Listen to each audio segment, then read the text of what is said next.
Hello guys, welcome to online study CTET 2020 on your YouTube channels खुशी Sangwan official. कल हमने CTB का part first intelligence पढ़ा था, जिसमें मैं IQ टेबल के बारे में बता रही थी। जो हमारी IQ टेबल है, बुद्धि लब्धि की जो टेबल है वो टर्मन ने दी थी।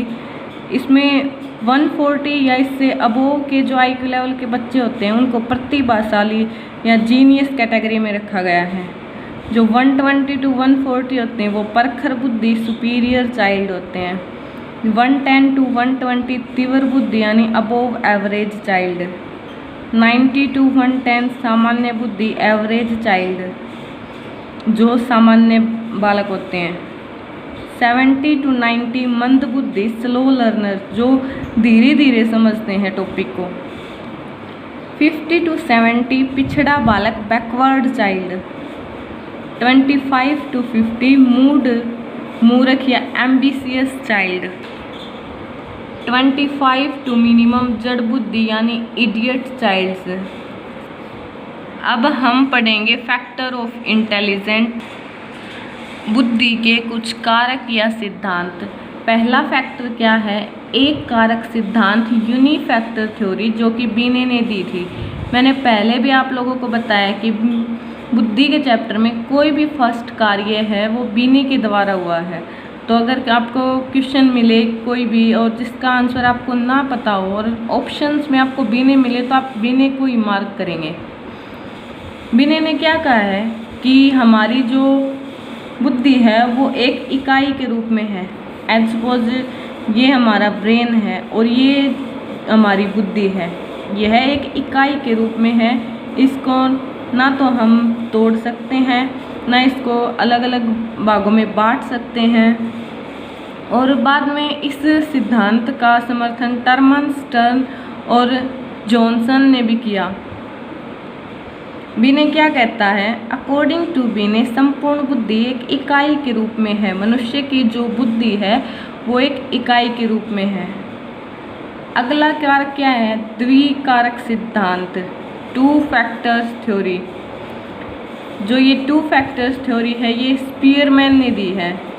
इसमें दो फैक्टर हैं, जी फैक्टर और एस फैक्टर।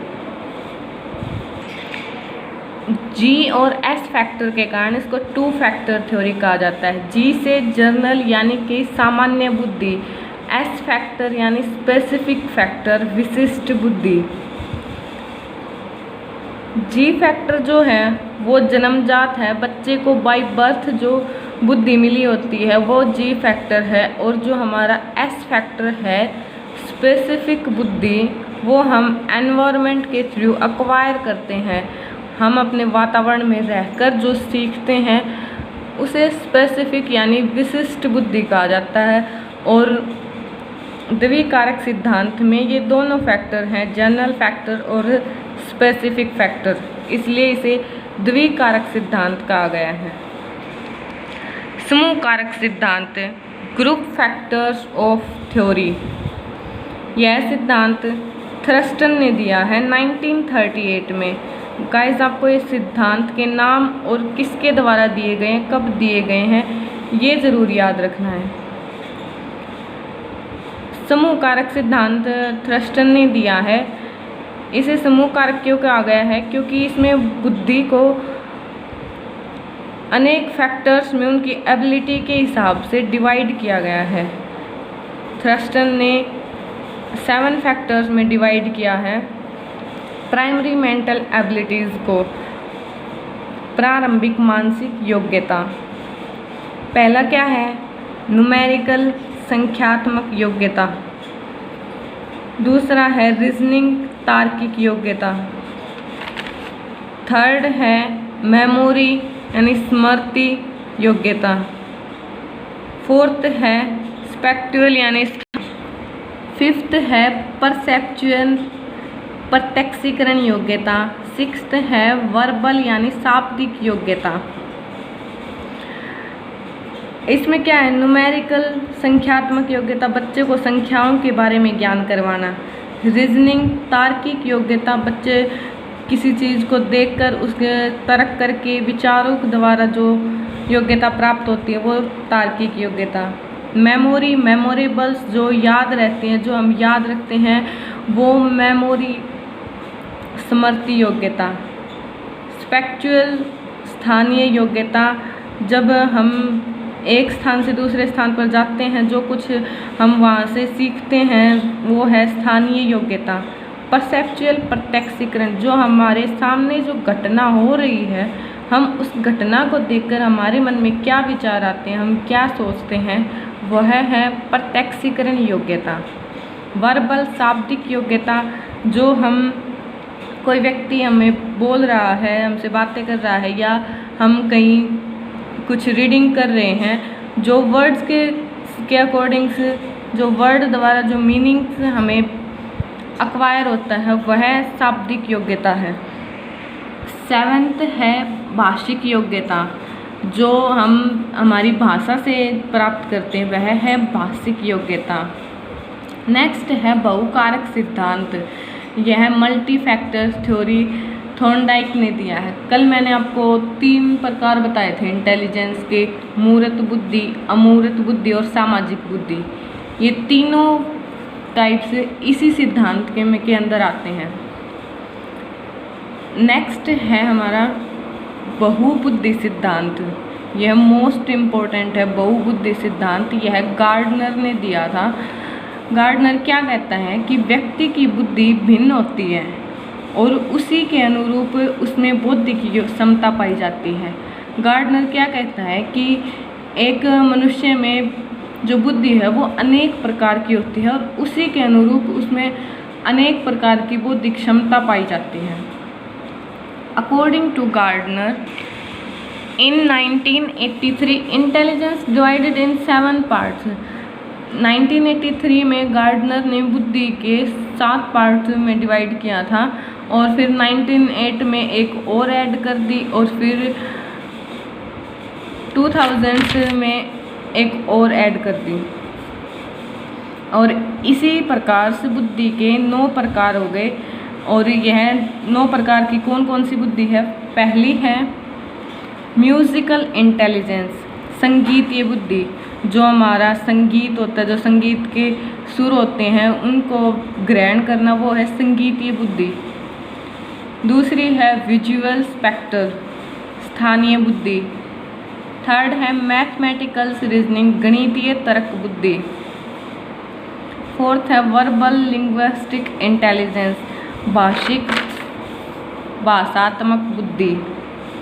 फिफ्थ है बॉडीली या फिजिकल काइनेस्टिक इंटेलिजेंस, शारीरिक गति बुद्धि। इंटरपर्सनल्स इंटेलिजेंस है अंतर्वैयक्तिक बुद्धि।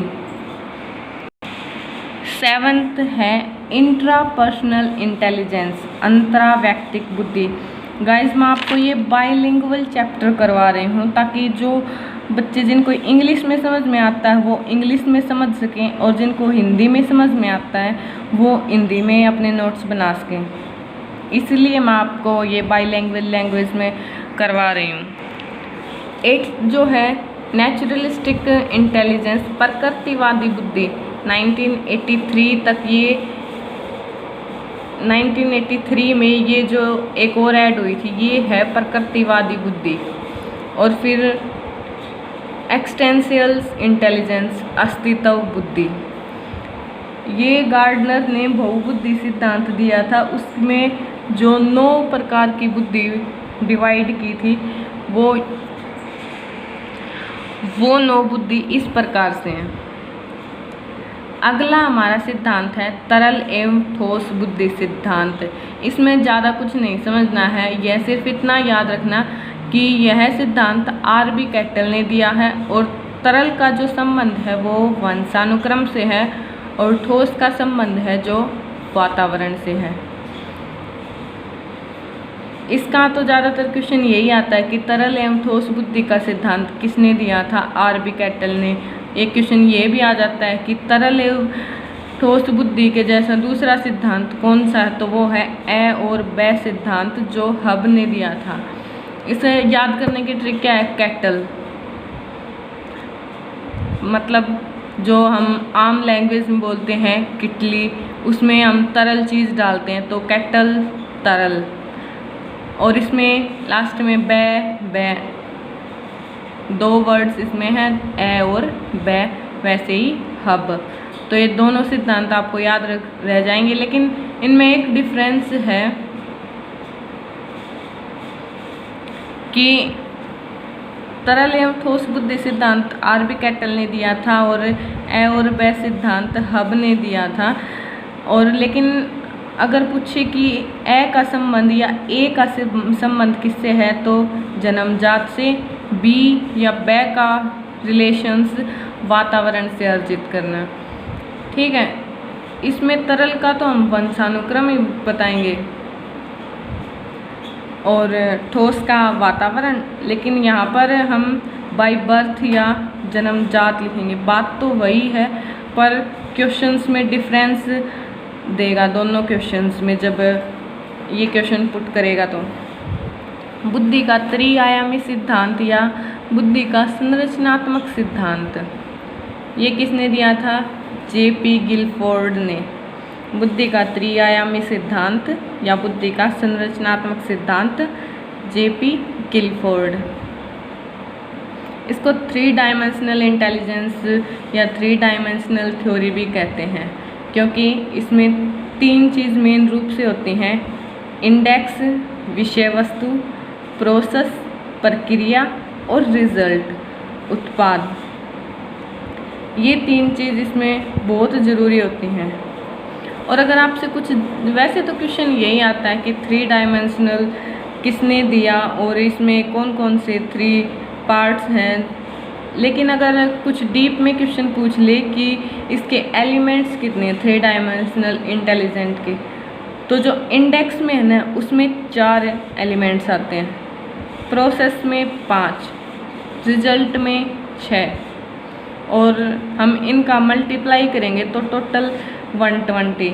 तो अगर आपसे क्वेश्चन पूछ लिया जाए कि बुद्धि का त्रिआयामी सिद्धांत में कितने तत्व या कितने एलिमेंट्स होते हैं तो हम 120 कहेंगे। कई बुक्स में 180 भी है, 150 भी है, लेकिन राइट क्या होगा? 120। अब ये सिद्धांत है, बस इनका नाम याद रखना है और किसने दिए हैं। प्रतिदर्शन या न्याय दर्शन सिद्धांत थॉमसन ने दिया था। वर्गानुक्रम सिद्धांत बर्ट एवं बर्नर ने दिया था। बहुबुद्धि सिद्धांत हार्वर्ड गार्डनर, ये तो मैंने आपको पहले भी करवा दिया, जिसमें 9 प्रकार की बुद्धि है। आगे है बुद्धि का अनोखा सिद्धांत, यह दिया था ब्लूम ने।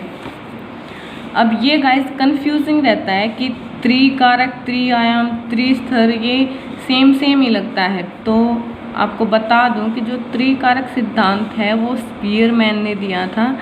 त्रिआयाम सिद्धांत है वो गिलफोर्ड ने, जेपी गिलफोर्ड ने, और त्रिस्तर का सिद्धांत दिया था स्टर्नबर्ग ने। वैसे तो मैंने आपको बताया कि इंटेलिजेंस के चैप्टर में हर काम बीने ने किया है, लेकिन भारत में बुद्धि का सर्वप्रथम परीक्षण किसने दिया था? डॉक्टर राइस ने 1922 में दिया था। डॉक्टर राइस ने भारत में पहला बुद्धि परीक्षण दिया था, हिंदुस्तानी बीने साइमन स्केल के द्वारा बुद्धि का मापन किया था। ठीक है गाइस, आगे ये एक टॉपिक और रहता है, बुद्धि मापन विधियाँ। वैसे तो ये थोड़ा सा डिफ़िकल्ट है पर आई होप आपको समझ में आएगा। बुद्धि मापन विधियाँ जो है इनको 2 पार्ट्स में डिवाइड किया है, व्यक्तिगत और सामूहिक। व्यक्तिगत में क्या आती है कि व्यक्तिगत को फिर 2 पार्ट्स में डिवाइड किया है कि भाषिक और अभाषिक, वर्बल्स और नॉन वर्बल्स। इसमें वैसे तो कोई क्वेश्चन पुट नहीं होता, बस ये पूछेगा कि व्यक्तिगत जो बुद्धि की मापन विधि है उसमें जो भाषिक विधि है उसमें उसका परीक्षण किस स्केल के द्वारा होता है, कैसे किया जाता है? तो बीने साइमन स्केल के द्वारा व्यक्तिगत भाषिक परीक्षण होता है और अव्यक्तिक भाषिक परीक्षण वैल्यूब टेस्ट और पोर्टियस भूल भुलैया टेस्ट के द्वारा होता है। ठीक है। और जो सामूहिक बुद्धिमापन विधि है उसमें भी 2 पार्ट्स होते हैं, वर्बल्स और नॉन वर्बल। वर्बल में आती है अल्फा टेस्ट या आर्मी अल्फा सामान्य वर्गीकरण। इसमें आता है बीटा टेस्ट, आर्मी बीटा वर्गीकरण। इसका आर्मी बीटा वर्गीकरण का है शिकागो परीक्षण जो अमेरिका में हुआ था। याद रखना, जो शिकागो परीक्षण है वो अमेरिका में हुआ था।